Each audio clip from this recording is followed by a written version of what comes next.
Today, I'm joined by an accomplished entrepreneur, a business person, and the author of an incredible book, Clarity Driven. And I love the sub-headline of it, How to Get It Right When You Can't Know It All. Doesn't that feel right for everyone? Things are changing so quickly. How could we ever know it all? The book is already out there. If you haven't had a look at it, get into Amazon, go Waterstones, I think that's right, it was over. The gentleman I'm talking about, of course, is Jonathan Cozens. Thanks so much for joining us, Jonathan. It's incredibly good to meet you. And it's going to be fun. Let's have a chat. Yeah, absolutely. Well, look, I read the book, and in this world at the moment where things are changing so much, it's so impressive to be able to hear from somebody who's started a business, been through the growth of the business, sold a business. In fact, there's every aspect of a business that you've done. And this book, along with, you've done a number of ebooks now too, is a real insight into, I suppose, some of the things we all need to know in this changing world. And to hear it from somebody who's been there and done it. So thank you for joining us and talking about that. Okay. I think it's a good time to start at the very beginning. You've started a business, as I said before. Yeah. If I was thinking of many of the Business Hive members that I deal with and the rest of the business community, what would you say to them about what they should be thinking about when they're starting their own business? We know about business plans. We hear that all the time, but it's got to be more to it than that. Well, we know there's more to it than that, but what guidance would you give someone who's just about to start off? So Eisenhower said it best. Okay. Eisenhower said, no plan survives. No, sorry, I take that back. Eisenhower said, plans are useless, but planning is essential. Excellent. And what we can take from that is that when you are planning to go into business, you need to understand what to expect, and that's what your plan is all about. However, building a plan from scratch when you don't have any of your own information to base it on is simply a set of assumptions. Yeah. So you've got a set of decisions. We're going to do this, and we're going to do that, and we're going to do that. Yeah. All of those decisions are based on one or more assumptions. Okay. Those assumptions can be tested. So, for example, if you said, right, I'm going to make £20 million in my first year, yeah. Well, that's a big statement, okay? It certainly is. What assumptions is that based on? Well, we think our sales are going to be this and the marketing is going to be that and so on. How do you know? Your assumptions can be tested. What data can you apply to test the assumptions that your plan is based on? But can I ask, that's a really interesting point, because I remember setting out our first business plan for the business, and making those assumptions feels like it's guesswork to some degree, and you're hoping, or you're doing a bit of market testing, but you're not sure if it's, how can you be sure? How can you be more sure that the assumptions you're making are the right ones? That's kind of tricky for two reasons. One is you can't, in as much as all the data you have available to you pre-launch is either guesswork, it could be educated guesswork, or it could be public domain information, market research, that sort of thing. Okay. You don't know how good any of that is. And what that means is that there's an area of uncertainty about testing your assumptions. Right? The other part of this is the really dangerous one. I'll explain. Businesses tend to get started by people who care deeply about a thing. Yeah. More often than not, they're good at a thing. They are industry experts. They have some flash of insight. They're going to go, right, this is going to change the world. Now, for sure. I've seen that before many times. It's how it very often happens. Yeah. Now, the problem you've got there is that in order for that expertise to become a viable business, the things that you hold most dear must be subjected to the greatest scrutiny. What I'm saying here is that the assumptions that need the most rigorous testing are the ones that you want to be true. So in other words, you say, right, this solution, this product, this service, whatever it is, we're going to change the world. Yeah. And making that statement makes you feel good. Yeah. It really does. But feeling good is like a cheap high, right? It's a cheap hit. Okay. And you need to watch out for that, because feeling good won't last long when you find out that your closely held assumption was wrong. And then you go, but I tested that. No, you didn't test it. You just went, of course this is true. Of course we're going to change the world. Of course the world needs whatever it is that I'm doing. And is that because that's what you want to believe? I mean, that's a human nature, isn't it? If you want something to be true, you can convince yourself it's true with minimal testing because you want it to be true. Is that what happens? That's what happens. Okay. Now, that's fine until you launch. And then you find out that the market doesn't necessarily agree with all the things that you want to be true. Yeah. And it will tell you very, very quickly. That, there are a number of encounters that I've had, and indeed it's happened to me, where even when you do the research, you speak to people who are, they're wishing you well, and they'll say, well, we'll definitely do business with you, but when it comes down to it, the market is very different, and suddenly there are all the reasons why they won't do business with you because of one reason or another. So even the research, you can't rely on it entirely, can you? No. Now, let me give you a good example. My example. Okay. This is a blunder I made. Right. So always good to hear. I'm feeling this one really close to my heart. Okay. Yeah. So I was running an IT services business. And my conviction was that because I've got a background in corporate IT, I was able to deliver extra high quality IT support services into small business. Okay. Now, to me, that sounded like a compelling argument. Yeah. Right? I know what it looks like when it's big. Let me help you when it's small and we'll grow. But right, that felt like a compelling value proposition. Sure. Nobody cared. Absolutely nobody cared. And I'm like, but nope. Soul destroying. Yes, it? it is. Yeah. And this is the problem, right? This was the thing I wanted to be true. Yeah. And it was impossible to test it because I couldn't find anybody else that had gone to market with a similar value proposition. Yeah. In other words, there wasn't any market research, and all the market that specifically spoke to that proposition, and all the market research that was out there spoke about IT firms as if they're all the same, which on average they are. And that's the dilemma, Jonathan, because I suppose here you are trying to fill a gap in the market because no one else is doing it, but there's no research because no one else is doing it. Yes. Okay.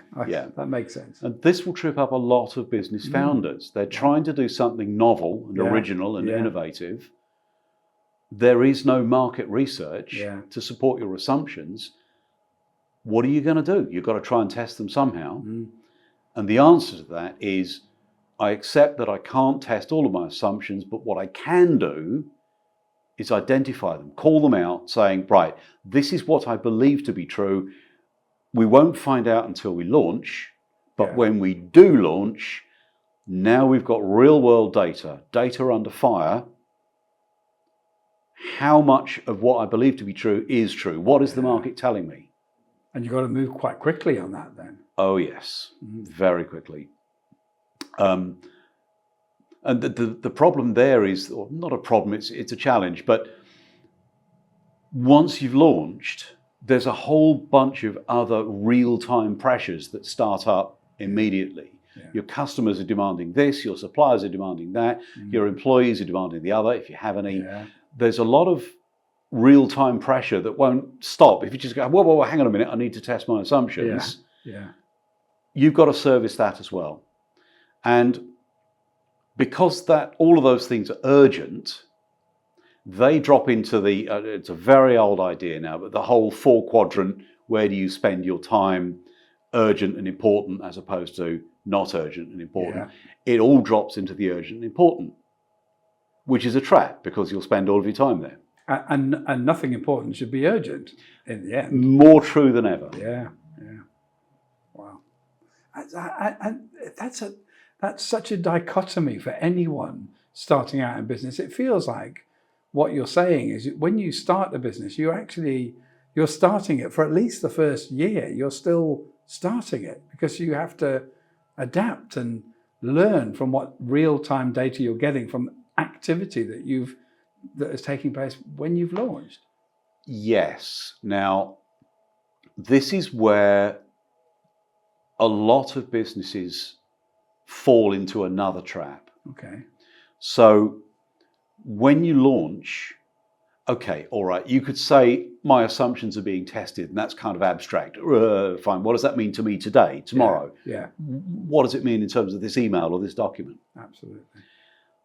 But what it will drive is it's very easy in the process of adaptation to end up selling things you didn't think you'd sell to people you had no idea you'd be selling to for amounts you didn't expect to sell for. Yeah.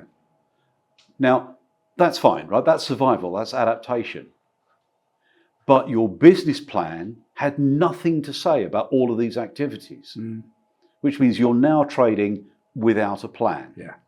And that creates its own problems. And that is so true to life, that I've looked back on plans of businesses that I've started before, and they bear no resemblance to the business I ended up with. Without knowing it, I've faced what you've just articulated, that the plan was one thing, but when I got into it, the first bit of trade I did disproved a part of that plan, and you have to respond to that, don't you? Yes. As a business. Yes. Wow. No wonder. No wonder people find it quite scary going into business. Absolutely. Because there's no way around that.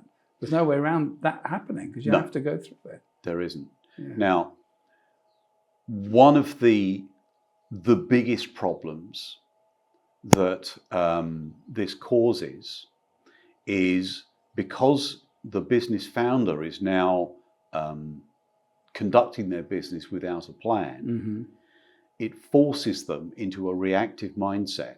Yeah. You react to things because you didn't have a plan to predict them. Yeah. And reactive management will soak up all of your time in the blink of an eye. Absolutely. And there's market data to prove that. And it creates habits, doesn't it? You just get attuned to reacting to whatever happens around you. So, okay, just before we move, because I want to pick up on that point, but just before we get to there, it's quite crucial this first year. I'm quite taken with what you've been saying about this first year. It adds a new dimension, I think, about how you should consider yourself as a startup, how you should consider the time that you're starting up. Whereas perhaps before this, I might have considered a startup being your first 2 months, maybe, first 3 months at most of business. And then you should, but that's not actually the case, because you are learning as you go. So what, in the first year of a business, what is the message to give to somebody who's starting out in business what would you say to them to be prepared for? Okay, I'd say two things. One is, if you go to business networking, you will hear a lot of people say, work on your business, not in your business. And everybody nods and smiles. Yeah. Right? It's more profound than it sounds. It sounds a bit glib. But working on your business really means taking a step back in quality time and looking at all the assumptions in your plan. Yeah. Your plan became stale some time ago. It's incumbent upon you, it's absolutely required to say, well, okay, if that plan doesn't reflect reality, what do I do now? Do I cut a new plan? Do I try and resurrect the old plan and go back to the things I thought I'd be doing? That's a highly risky option, but you could do it. Yeah. But the whole notion of working on your business, not in your business, is simply that. Okay. And that makes a lot. I mean, I'm guilty of saying that to a lot of people, but that just adds some depth to it, because that makes so much sense. In the first year, that saying often applies to those who have been in business for a while, or certainly I apply it to those who have been in business a while. But of course it does for your first year. You have to do all those things. You're practically restarting, reviewing for the first year in order to respond to what the reality is, not just your plan. That makes perfect sense now. Okay. All right. That's really clear. So I want to continue this process, if you like, this path. So let's say that I got over my first year. Mm-hmm. I'd read Clarity Driven. I'd understood everything. I'd listened to your ebooks. I understood everything that was, I read everything that you had to deliver. I was on track and I'd been adapting as I went. So now maybe I'm in my second year, maybe even my third year, having got to a certain point. It seems to me, please tell me if this is wrong, but it seems to me that businesses often get to a checkpoint where they have to decide, I can carry on as I am, but I'm at capacity. I either need to invest more, take on more staff, I need to grow. If I want to grow, I need to change because I can't carry on doing what I'm doing. I haven't. Then things change again for those people. How do you make the decision about whether it's the right time and exactly what you should be doing if you want to achieve the growth that you're trying to achieve once you've established yourself? If it's okay, I'm going to answer the counter question. Okay. Because there's a lot of discussion and again, a lot of nodding and smiling in business circles about growth. Got to grow. Come on, let's do it. Yeah. I've spoken with a surprising number of business leaders who say, no, we don't want to grow. No, we're big enough. We're fine. We don't want to grow. And that has a bunch of hidden risks. Mm-hmm. So when you own a business, you are invested in a long-term profitable outcome. Yeah. And all of that outcome is at risk because of trading conditions, because of macroeconomic conditions, and so on. Right? Yeah. So whether you are a big business or a small business, or whether you are growth-minded or not, Mm-hmm. your investment in cash and time and effort and stress and all those other things is always at some measure of risk. Yeah. So once you've understood that and say, well, okay, I've invested so much of myself, my identity, because that happens. What can I do to keep that risk managed as best I can? Yeah. You might say, well, I'll bet my retirement on this. Yeah. Or, my 3 holidays a year or whatever your eventual outcome looks like. Now, one thing you can say generally about a big business versus a small business is a big business will be able to weather the storm better. Yeah. They are more resilient. Yeah. So the downside of growing should be looked at in the context of I'm actually reducing my risk profile, my risk exposure. But if you drill a little bit deeper and talk to business owners that say this, what I tease out of these conversations, and I've had several of them, when they say we don't want to be bigger, what they mean is we don't want to be busier. Okay. And that is interesting. It is, yeah. I went to talk to a business several years ago now who were doing very high quality machining work. They had their own workshops. They had the best machinery. They must have had £500,000 worth of machinery. Yeah. And they said, we do everything in-house and let me show you the quality of everything we do. And the quality was impeccable. Absolutely breathtakingly good. But I looked through the little hatch and the machinery's silent. So why isn't this workshop running? Oh yeah, well, we only run it 3 days a week. Why? You've got, sweat the asset. Come on, make it work for you.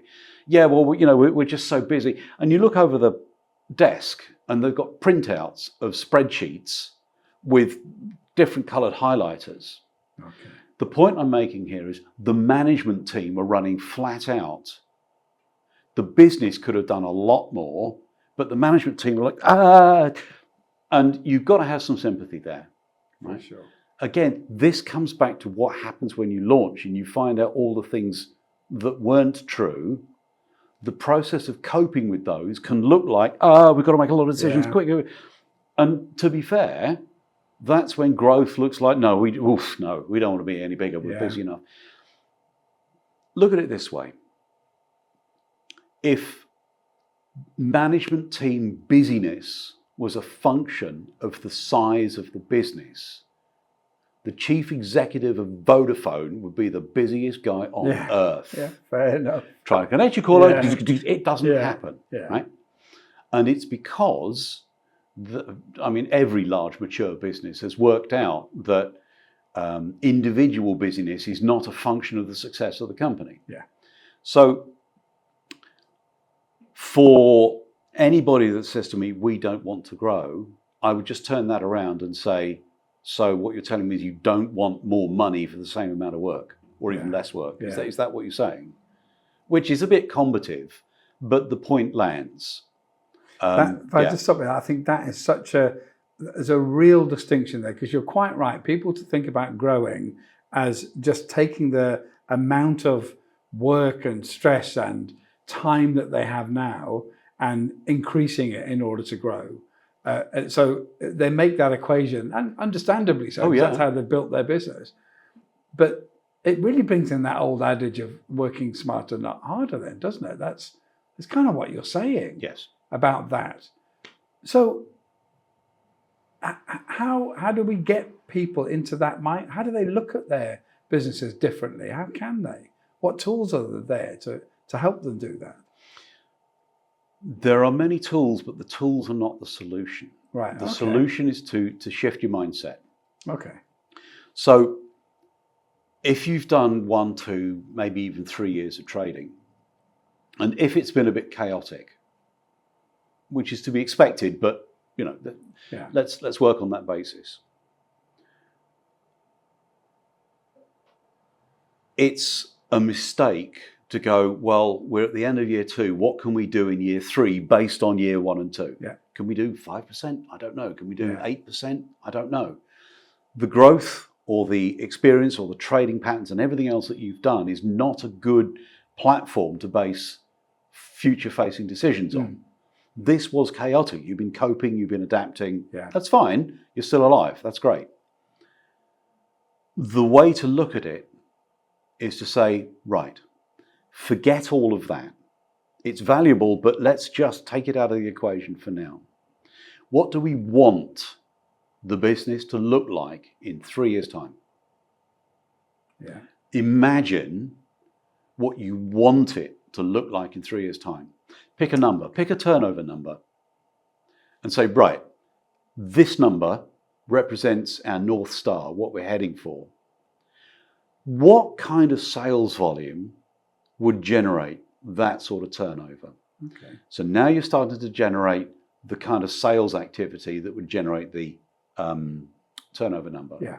Now, what kind of marketing activity would generate enough leads or whatever your pre-sales activity looks like? What kind of finance activity, what kind of fulfillment activity would we need? And however you go through this exercise, the point is you don't let today frame what's possible in the future. Yeah. The other piece of this, and we'll come onto it in a little bit, sits around the 4 hats. Who should be doing what? Yeah. Okay, well, I can relate to this idea that business plans are often for next year are based on the current year's performances. And you often, and even when people do look at, well, we want to achieve this, they then turn to sales and say, well, let's increase our sales then, as if by magic we're going to get an increase because we want it. So I just want to explore this bit that you said, however. If you're looking at your plan for the next year of, let's say you do want to go for growth, making more money without being busy, as you described it. If you start off thinking about, well, this is what I want to achieve. This is my, did you call it a North Star? Yes. Lovely expression. Okay. This is my North Star in all the different elements. Then how do I go about, what is it that can make my business achieve that without having to add to all my resources, without having to be busier, to work harder, double the amount of work that I did this year? it's okay working back the figures, but then what? What do I apply to that to make it possible? So first thing I want to call out is North Star is not a bad way to think about it. Yeah. But for all of my business colleagues in Australia, we are, of course, talking about the Southern Cross. Okay. Because I didn't realise you had such an international fan club. I'm being arrogantly Northern Hemisphere at that point, but the Southern Cross is the equivalent of the North Star. Sorry to all your Australian followers. I've had some happy years in Australia. Nice. So, starting with your 3-year outcome, work backwards from there. Yeah. And when you're talking about activity and resources, you can start to plan backwards. Yeah. By which I mean, in fact, here's a good example. Okay. I was mentoring a business not that long ago. Yeah. And we were talking about their year-on-year growth goals. They wanted to work forwards, and in that engagement, it made sense. By the time we'd finished talking about their growth goals, I said, do you realize, I said, like, are you happy with that? And he said, yeah, absolutely, we can do this. Do you realize that your year 3 target, end of year 3 target, has already taken you through and out the other side of 100% of your production capacity? The point I'm making here is you have to decide today that you are committed to bringing on a new production facility at the end of year 2, so it's up and running by beginning of year 2. Yeah. So it's up and running by mid-year 2. Yeah. Otherwise, you will not hit your year 3 objective that you've already committed to. You said, right, we're going to do this. Yeah. Classic overtrading, isn't it, if you don't do that? Absolutely. Yeah. But the point is, it's avoidable. And what I'm saying here is that applies to every resource, including management. Right. Okay. So when you're designing your year 3 business, of course you'll include an org chart. Yeah. Who's running the thing now? Yeah. How does the management team go from 2 people to 8 people? I'm not saying it should, but by the time you've identified, well, we've got to have somebody leading the marketing effort and somebody leading sales, and do we need 2 salespeople, one on account management, one on net new sales? I don't know, but the point is you're building out a much more mature business, and the structure of that business should reflect that maturity. Okay. And this comes right back down to we don't want to grow. If you can scope a role for today's management team where they can see their activities fitting into a wider context, a broader range of activities, there's your growth without being necessarily extra busy. Okay. Okay. So you're maximizing what you've already got, your assets that you've already got, but your focus is on your year 3. That's your year 3 outcome and all the paths it will take, all the stepping stones you'll need. So I like the idea of working backwards. I see that, but that still will require you're taking a risk still, aren't you? So does it come down to the quality of your prediction for year 3? Yes, it does. It must do, mustn't it? Because if you got that wrong, then all your investments are going to be wrong. Exactly. Okay. Now, based on where we started the conversation, Yeah. what do you think your year 3 plan relies on? Well, I don't know what next week's plan relies on, so year 3 is going to be a tough one. Yes, but where I'm going with this is it relies on the quality of your assumptions. Okay. My year 3 plan is based on assuming that the market will support this and we can generate that in sales. These are assumptions. The big difference is now you've got a couple of years of real world trading data that you own. Now I see. And say, well, what actually happened? Okay. What did we think was going to happen? What's happening right now? And using that set of tools, what can we expect to happen? Yeah. Let's predict forward, do some what ifs and scenario modeling. But that's how you say, right, our year 3 plan looks like this. Okay. These are the assumptions it's based on, and this is the rigor to which those assumptions have been tested. You can take that to the bank, you can take that to a private investor and say, this is our due diligence. It's not just some plan we've invented. This is what it's based on. Does that suit your requirements for diligence? No. Yeah. Great. Well, what else do you want? Yeah. But the point is that you've shown that you're thinking about these are not guesses. These are based on real world facts. So this is now real intelligence that you've got, and probably unique intelligence because it comes from your business. It's yours. Yeah. Okay. It's yours. Okay. That makes so the risk never goes away. It's just mitigated so much more than it was at the beginning by the fact that you've traded and you've adapted and you've learned and you've Yes. collected the data. Well, you would hope you've Yes. collected the data, Yeah. which, again, going back to the experiences I had working with other businesses, Yeah. is not always true. Right. Okay. And that generates another set of problems. But Yeah, I mean, that's a big thing now, isn't it? I think we all understand now that perhaps we didn't understand 10 years ago, the collection, not only the collection of data, but the use of that data in decision making has now become a business imperative, I think. And that's what you've alluded to in this 3-year, in making a decision about your 3-year plan. So I can see that 100%. It doesn't, just because you've lived it doesn't mean you suddenly can make great decisions even without referring to data. You need Yes. to use that, I suppose. now, this is actually a very good point to introduce what I feel is a very big misunderstanding or miss opportunity in how businesses manage their day-to-day operations. Okay.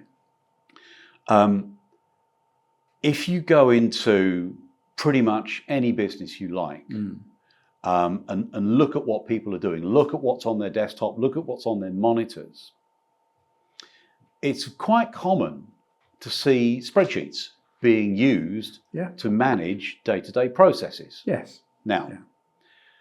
there's a problem there. Firstly, who said spreadsheets are the right tool for the job? Microsoft, I imagine. Microsoft. It says Microsoft Office on the tin. Well, of It course does, it's yeah. the right tool for the job. I would argue differently. Spreadsheets, email, documents in general, PDFs, all of this sort of thing, they're what I'd call general purpose tools. They're general purpose software, right? Yeah. They're very easy to learn. They are widely shared, so they're like a lingua franca. Yeah. And they're almost free. They're very, very cheap Yeah. indeed. Just what you need to get your business started. Yeah. Absolutely, they are a good tool for that job. Mm. However, let me take a silly example. I learned to drive in a Nissan Micra, right? Mm. Excellent little car, almost bulletproof. They go on for thousands of miles. They're wonderful little things. Yeah. Right? But now I find I'm actually in the business of moving 40 tons of wet concrete. I've got a Nissan Micra. What am I going to do? Go backwards and forwards with a lot of buckets? Yeah. Yeah. It's the wrong tool for the job. It was the right tool for a start. Yeah. Oh no, wait a minute. I want to win a Formula One race. I've got a Nissan Micra. Yeah. Yeah. Yeah. I see. Yeah. So what I'm saying here is that the tools and systems and processes you started with got you started. That's all you can ask from them. But be aware they have a limited shelf life. They have a limited span of validity or worth. So if that's what general purpose tools look like, what else is there? Now, in Clarity Driven, I have created 3 categories of software tools. General purpose, right? Yeah. Almost free, easy to use, don't scale well. Yeah. The next category up would be what I call task aware. And this is where you start getting into CRM, Yeah. accountancy packages, warehouse management systems, logistics management systems. Yeah. Okay. The beauty about those is twofold. One, the business logic is baked in. The system, in inverted commas, understands what you're trying to do. Yeah. Your finance package understands credit terms. It understands accounts payable, accounts receivable, and so on. Your CRM understands sales funnels. You don't have to tell it. Okay. You just have to say, well, this is how I'm creating my funnel. So Got it. these are less pedestrian than Microsoft and Word, who are just input places, aren't they? For sure. Yeah. Okay. The point here, there's 2 points. One is that business logic is important. When you're sitting there struggling with 800 emails, just going, well, this email trail is 9 emails long with 3 attachments. What am I supposed to do with this information? Right? Yeah. None of these tools were ever built for process management. Yeah. Whereas task-aware software is specifically built to manage business processes. Okay. That's good. Okay. And the other advantage out of those is management reporting. Yeah. All of a sudden, you're getting accurate, comprehensive, meaningful, real-time data about what's happened, what's happening, what's about to happen. And as we've already identified, having actionable management information is critical for comparing what you want to happen with what you think is going to happen with what's happening now, and so on. There is one more tier, which is what I call business-aware software. Right. So in task-aware software, it's a bit siloed, right? You've got a sales and marketing function, you've got a service delivery function, you've got whatever. You get it. I mean, there's a lot of business activity, and each one of them will have their own software package. Of course. The advantage is, because they're modular, the learning curve isn't so bad, because you only need to teach the people that it directly impacts, and then the impacts go out less and less and less across the business. But what they also give you is modular reporting. Your sales system will tell you what's happening in sales. Yeah. And your supply chain system will tell you what's happening there. Hmm. What they will not tell you is whether there's any correlation between sales activity and supply chain activity. Yeah. And you can imagine that you might want to know that. Yeah. So the example that I use in Clarity Driven is, what's the relationship between variations in your marketing budget and your hiring schedule? Yeah. Yeah. If you jump your marketing budget by 8%, does that mean you have to hire more people sooner? By 8%, 3%, 15%? I don't know. Yeah. What it would be really nice to have is a piece of software that understands the end-to-end processes in your business. So this is what I call business-aware software. Right. Okay. And this is where the enterprise people get involved, because it's expensive. It's very hard to learn, because the amount of business logic in it is comprehensive. Yeah. But it's only as good as the people who tell it what to believe. Yeah. But you will get the very best decision-making fuel, because you can start to tease out correlations that become causal relationships.